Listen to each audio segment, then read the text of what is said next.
Plusieurs sites étaient au programme de l'évaluation entamée depuis lundi par la délégation de la Banque mondiale au Niger. Dans la région de Tillabéri, la centrale hydroélectrique de Kondadji en a ainsi été l'étape ultime. Le chantier, estimé à 18%, a été retardé par les crises dues au coronavirus, mais aussi à l'insécurité dans cette zone du sud-ouest du pays. Mais pas de quoi retarder sa mise en service, prévue initialement en 2025. Nous avons eu l'occasion de visiter l'aménagement des 2000 hectares, nous avons eu l'occasion de visiter la centrale thermique, nous avons eu l'occasion de visiter la masseuse pour le béton, et tout ça c'est des progrès considérables qui ont été accomplis.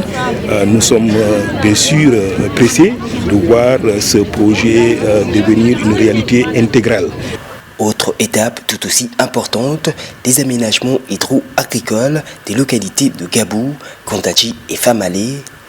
Ici, la production annuelle est passée de 3,7 tonnes par hectare à plus de 7 tonnes grâce au projet Filets sociaux.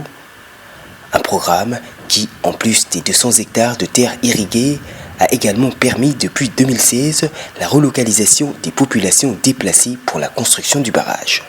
Les conditions de vie par rapport aux conditions initiales avant la relocalisation ont été significativement améliorées.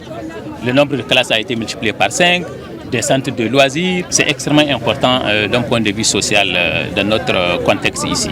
Avec un budget estimé à 1,5 milliard de dollars, le barrage de Kondadji a été financé à hauteur de 400 millions de dollars, soit près de 300 milliards de francs CFA par la Banque mondiale.